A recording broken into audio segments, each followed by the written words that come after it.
Welcome back to my channel makes me smile. कैसे हैं आप सब? आई होप आपकी दिवाली, धनतेरस, भाई दूज, सब कुछ सारे फेस्टिवल्स अच्छे अच्छे गए हो लास्ट वीक। है मुझे सीरीज़ को स्टार्ट करने में, क्योंकि फर्स्ट आई थॉट कि आई विल बी जज on this, but then I thought who cares, मतलब I better want from you not to judge me on this. Basically, I will be just presenting my thinking, my सोच in front of you guys कि मैं किसी topic के बारे में क्या सोचती हूँ, किसी कन्वर्सेशन के बारे में क्या अपनी थॉट्स रखती हूँ। And let's begin. बेसिकली आज का जो टॉपिक है that is 5 things a girl should unlearn about our society norms, जिसमें से पहला आता है हमारी वैल्यूज़। हमारी वैल्यूज़ एक्चुअली जब हम पैदा होते हैं ना, तो हम काफ़ी ब्लैंक एंड हमें कुछ नहीं पता होता सोसाइटी के बारे में कि हम कहाँ पैदा हुए हैं, वहाँ के क्या रूल्स रेगुलेशंस हैं, वहाँ की क्या वैल्यूज़ हैं, क्या हमें फॉलो करना है, क्या हमें अनफॉलो करना है। जो हम सीखते हैं अपने आसपास से वही हम अपनी सोच बनाते हैं एंड देन हम उसे ही स्टार्ट कर देते हैं फॉलो करना, जिसमें से 90% थॉट्स जो वैल्यूज़ होती है वो एकदम बुलशिट होती है। That's what I realise with grow up. तो मतलब अपनी लाइफ के 14-15 साल हम अपने पेरेंट्स से, हम अपनी सोसाइटी एनवायरनमेंट से, हम अपने क्लासमेट से, स्कूल के टीचर्स से, उनके थॉट्स, उनकी थिंकिंग और उनकी बताई हुई चीज़ों को ज़्यादातर फॉलो करते हैं। हम क्या चाहते हैं हमें शायद खुद भी नहीं पता होता। 14-15 साल बाद जब हम रियल वर्ल्ड में आते हैं, then I realise and then we realise कि हमें एक्चुअल में हम जो फॉलो कर रहे हैं उसमें से आधी चीज़ें बिल्कुल सही नहीं है। जिसमें से स्पेशली जो वैल्यूज़ एक लड़की के लिए बनाई जाती है, डैट इज़ कि उनको ग्रेसफुल होना चाहिए, काइंड होना चाहिए towards everyone, towards family, towards आने वाली फैमिली। शादी करके पराए घर जो जाना है, इसलिए हमें क्या कहते हैं काफ़ी ग्रेसफुली बैठना चाहिए, ग्रेसफुली बातें करनी चाहिए, ग्रेसफुल रहना चाहिए, काफ़ी काइंड हार्टेड होना चाहिए टूवर्ड्स एवरीवन, बहुत ही काइंड तरीके से रहना है।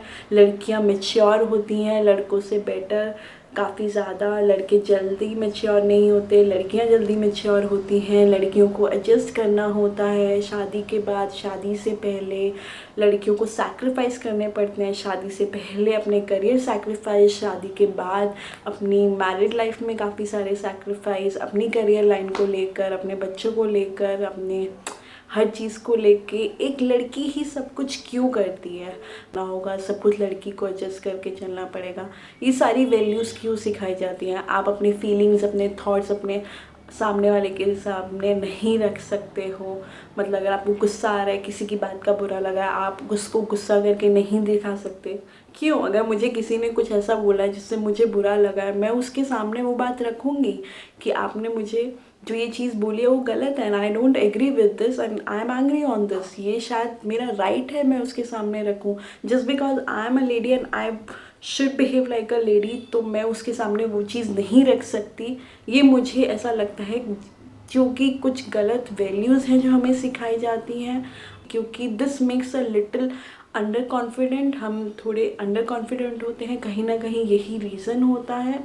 मैंने अपने आसपास की लेडीज़ को, घर में हो बाहर हो, मैंने देखा है, आप लोगों ने भी देखा होगा कि मतलब हम जो बोलना चाहते हैं हम सिर्फ इसलिए नहीं बोलते कि सामने वाला क्या कहेगा, what will society says. Society के रूल्स फॉलो करने हैं तो हम अब चुप रहेंगे। अगर हमें लग भी रहा है वो गलत है तो we should unlearn some of our values. Obsession with looks, okay. तो बड़े होते होते मैंने कुछ चीज़ें देखी हैं और अपने साथ भी और अपने आसपास भी, कि हमें ना अपने लुक्स से एक्सटर्नली हम अपने आप को बहुत जज करते हैं, खुद को, दूसरों को। वो हम कैसे करते हैं? क्योंकि हमें लोग करते हैं, मतलब हमारे रिलेटिव्स हों, हमारे नोन में, सोसाइटी में हो, इसकी नाक मोटी है, इसके दांत ऐसे हैं, इसको दांत ठीक कराने चाहिए, ये करना चाहिए, वो करना चाहिए, ऐसा नहीं, आपको मेकअप करना चाहिए, you should be more presentable. इसको लेके एक प्रेशर आता है ना बाहर की सोसाइटी से अपने ऊपर और कहीं ना कहीं अपने से भी, कि मुझे ऐसे नहीं, ऐसे लगना चाहिए। मतलब ये मेरे साथ भी एक टाइम तक था, बिफोर स्टार्टिंग दिस यूट्यूब। मुझे 4-5 साल लग गए ये सोचते सोचते कि मैं यूट्यूब स्टार्ट करूँ, because I have that in my mind कि मैं पता नहीं कैमरे पे कैसी लगूँगी। मतलब सामने सब ऐसे बोलते हैं, क्योंकि मेरी नाक थोड़ी मोटी है तो सब बोलते हैं पकौड़े जैसी नाक है, you should be slim, you should get slim, तुम ज़्यादा बेटर लगोगी, you should be more presentable with your looks and with your body and everything. तो आपके डबल चिन है, आपका फैट है। Now I think now with the time, जब मैंने यूट्यूब की पहली वीडियो डाली थी तब मैं इतना डरी हुई थी कि पता नहीं मैं कैसी लगूंगी। उसके बाद तो मैंने कैसी कैसी नो मिरर मेकअप चैलेंज और हेलोवीन लुक पता नहीं क्या क्या कर डाला, और बिना सोचे समझे कि लोग क्या कहेंगे या लोग क्या बोलेंगे, पता नहीं मैं कैसी लग रही हूँ, क्या फ़ोटोज़ हैं, क्या वीडियोज़ हैं। मतलब आई फेल्ट इट, मुझे ये सब करना अच्छा लग रहा है तो मैं करूँगी। और yes, I am pretty, I look good, I look cute, so why not? So if in case you are nothing with internal beauty, no one will like your external beauty, so accept the way you are and unlearn this obsession with looks. The next topic is competition and comparison. तो होता क्या है ना, हम life के 14-15 years अच्छा खासा school में, कॉलेज में, we are in education and everything, हमें सिखाया जाता है फर्स्ट आना है, फर्स्ट आना है, मतलब आप फर्स्ट आओगे तभी कुछ होगा, you should get a good marks, you should be a topper of the class, of the school.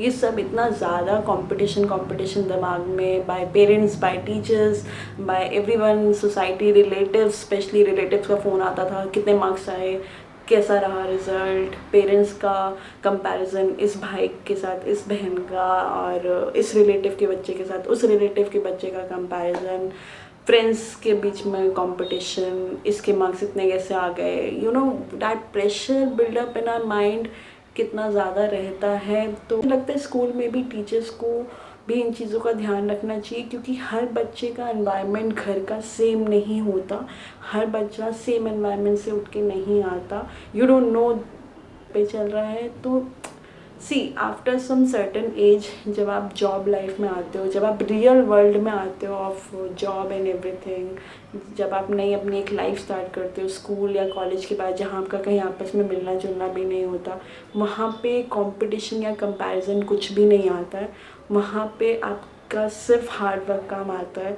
अगर आप कंपेयर करोगे ना अपने आप को किसी से, तो आप खुद ही कहीं ना कहीं एक अंडर बिल्ट फालतू के प्रेशर में आ जाओगे और होगा कुछ नहीं। Seriously, you just need to do a hard work and you will get paid off. But अगर आप कंपटीशन करके चलोगे कि नहीं वो मुझसे बेटर कर रही है, मुझे उससे बेटर करना है, कुछ फ़ायदा नहीं होगा। वो एक टाइम बाद अपनी लाइफ में होगा, आप एक टाइम बाद अपनी लाइफ में होगे। तो better you stop doing that. अपने आप को कंपटीशन से प्रेशराइज मत करो, अपने आप को कंपेयर मत करो किसी से। वो किसी और चीज़ में बेटर है, आप किसी और चीज़ में बेटर हो। तो यही खुद से भी और यही बाकी सबसे भी, कि जो ये पेरेंट्स करते हैं प्रेशराइज, या फिर क्योंकि एक टाइम के बाद ये मार्क्स या फिर ये जो आपका फर्स्ट सेकंड थर्ड आना है। मुझे याद है जब मैं स्कूल लाइफ में थी तो I was average student. I sit in like 4th-5th desk पे बैठती थी मैं, आगे मैं नहीं बैठती थी। तो एक क्योंकि दिमाग में था कि टॉपर्स आगे बैठते हैं और टीचर्स सिर्फ टॉपर्स से बात करती हैं, हमसे इतना नहीं बात करती हैं, या टीचर्स हर चीज़ में, मेरे भी दिमाग में ये कहीं ना कहीं रहा है हमेशा से कि नहीं, टीचर्स सिर्फ हर चीज़ में, जैसे कभी कोई प्ले होता था या फिर कोई भी चीज़ ऐसी होती थी तो टीचर्स आगे के बच्चों को, या स्पेशली जो टॉपर्स होते थे उनको सिलेक्ट करती थी, या अपने फेवरेट स्टूडेंट्स की स्कूल लाइफ में कुछ बच्चे फेवरेट हो जाते हैं टीचर्स के, तो उनको सिलेक्ट कर लेती हैं। काफ़ी कंपेयर किया जाता है कि इस बच्चे से हो जाएगा, उस बच्चे से नहीं होगा। वो चीज़ मैंने अपने सामने होते हुए देखी है। तो ये चीज़ें हैं जो थोड़ी सी बंद हो जानी चाहिए। Better don't compare your self and don't think about competition, think about your life, start doing hard work for your career, for your life, and you will get paid off. Next is the role of a parents, मतलब role of a parent of our life in our life is ऐसा ना वाला कि हम एक अच्छे बच्चे या ओबीडियंट बच्चे तब है जब हम उनकी बात मानते हैं, मतलब उन्होंने जो कह दिया वही सही है और हमें उनकी बात माननी है। Okay, now this not applies on जो मैं बोलने वाली हूँ एक बच्चे पे जो कि है अराउंड 13, 14, 15 ईयर्स का, क्योंकि एज एन एक्सपीरियंस चाइल्ड मतलब मुझे भी यही लगता है कि 14, 15, 16 साल तक के बच्चे के लिए ये एप्लीकेबल है कि जो पेरेंट्स बोलते हैं 99.9% वो सही होता है and we should obey them. But your adulthood, तो उस टाइम पे ये प्रेशर आप पे होना कि आपको अपने पेरेंट्स की हर बात माननी होगी, यू शुड ओबे देम, वो जो कह रहे हैं वो ही सही है, आप उन्हें तभी प्राउड फील करा सकते हो जब आप उनकी बात मानोगे।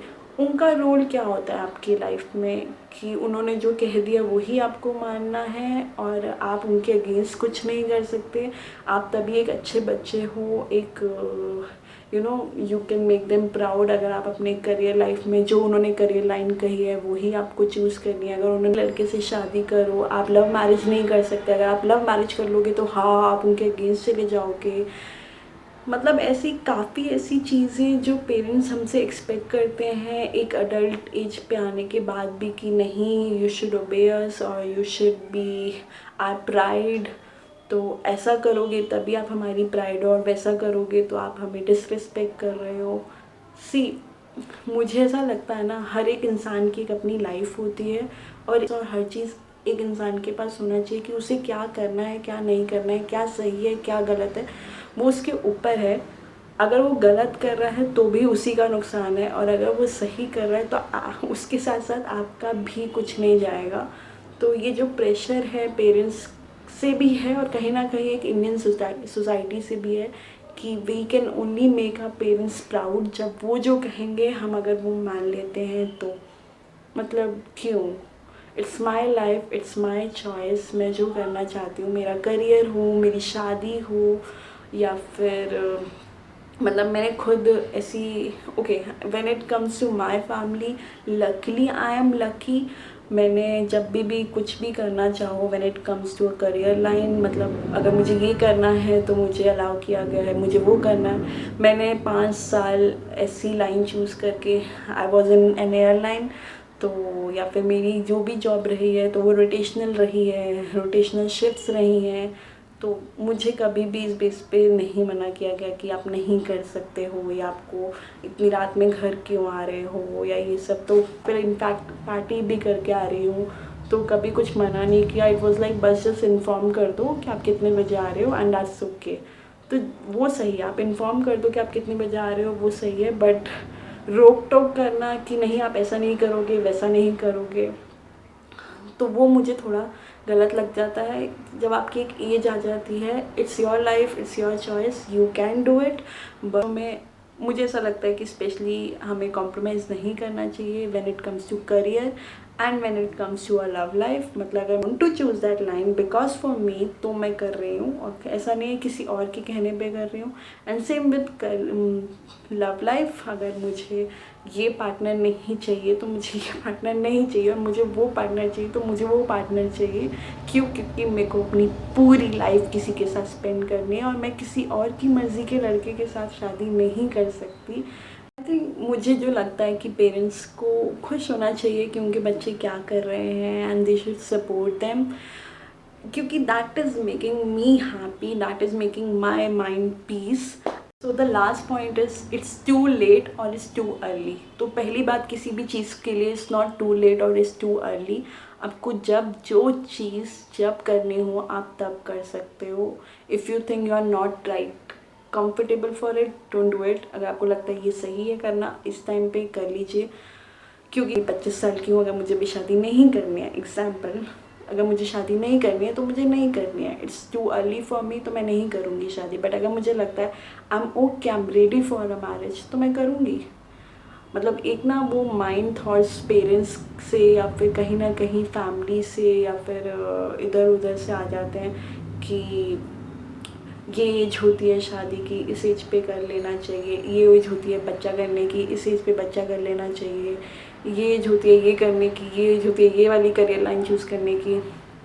5 साल पहले अगर मैं एयरलाइन में थी और 5 साल बाद if I am choosing YouTube, और अगर आज से 2 साल बाद मैं कुछ और चूज़ करती हूँ करना, या साथ साथ मैं कुछ और भी चूज़ करती हूँ, तो डैट इज़ माई। अगर मैंने यूट्यूब 5 साल पहले नहीं चूज़ किया तो it's okay, now it also not too late, right. तो अभी भी मैं चूज़ कर सकती हूँ। अगर मैं आज से 2 साल बाद कुछ और चूज़ करना चाह रही हूँ तो मैं कर सकती हूँ। मेरी पूरी उम्र पड़ी है, मैं कितने भी करियर लाइन चूज़ करूँ वो मेरी मर्ज़ी है। And same with the partner, अगर मैं आज नहीं शादी करना चाहती, मैं इससे नहीं करना चाहती एंड ये मेरी एज नहीं है, या मेरे को ऐसा लग रहा है आई am not ready for it, तो मेरे को 4 साल बाद लगेगा आई एम रेडी फॉर इट, मैं 4 साल बाद करूँगी।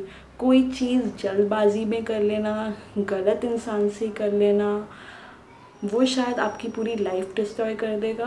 Better to get late. अगर आप थोड़ा 10 साल बाद 5 साल बाद आपको लगता है you are ready for a marriage, you are ready for a partner, you are ready for the kids, go for it. But if you think 10 साल बाद भी अगर मैं आज शादी कर लूँ और 10 साल बाद भी आई am not ready for the kids, मैं नहीं करूँगी kids, it's okay because I am not ready for it. अगर मैं कोई रिस्पॉन्सिबिलिटी ऐसी ले लूँ जिसके लिए मैं रेडी ही नहीं हूँ और फिर मुझे बाद में ब्लेम किया जाए तुम तो अपनी रिस्पॉन्सिबिलिटी अच्छे से नहीं निभा रही, क्यों? क्योंकि मैं रेडी ही नहीं थी और मेरे पे ऐसा प्रेशर डाला गया किसी चीज़ का जो मुझे करना ही नहीं था, बट मैंने किया क्योंकि आप सब ने मुझे बोला, एक इंडियन सोसाइटी ने मुझे बोला ये सब करने के लिए, तो मैं ये सब कर रही हूँ। यू नो हाउ आप करोगे तो भी आप फंसोगे, आप नहीं करोगे तो भी आप फंसोगे। मतलब अगर आप इस एज में शादी नहीं करोगे तो भी आपको खा जाएगा, आप मैरिज नहीं कर रहे हो, नहीं कर रहे हो, इट्स गेटिंग टू लेट। अगर आप कर लेते हो और वो रिश्ता नहीं निभा पाते क्योंकि आप रेडी नहीं थे, तो भी आपको ब्लेम किया जाएगा कि oh you are not taking care of your responsibilities, क्योंकि मैंने कहा था I am not ready for it और मेरी ज़बरदस्ती शादी कराई गई। तो बेटर किसी और की ना सुन के किसी भी चीज़ के लिए स्टार्ट या एंड करना वो आपकी खुद की चॉइस होनी चाहिए for anything. It's not too early, it's not too late, it's when you realized कि okay I am ready for it. This all about my video, जिसमें मैं सिर्फ यही बताना चाह रही थी कि don't get married because other want you to get married, don't be a mother if you are not ready for it, don't choose the career line you are not okay with it, don't follow the values good for you and बस यही सब चीज़ें थोड़ी बहुत जो आपको ध्यान में रखनी होती हैं। Basically we should unlearn this and जो मैं आपको शेयर करना चाह रही थी ये सारी मेरी सोच है। तो आई होप आपको ये वीडियो अच्छी लगी हो तो लाइक करना, शेयर करना, सब्सक्राइब करना, कमेंट करना एंड तब तक के लिए बाय।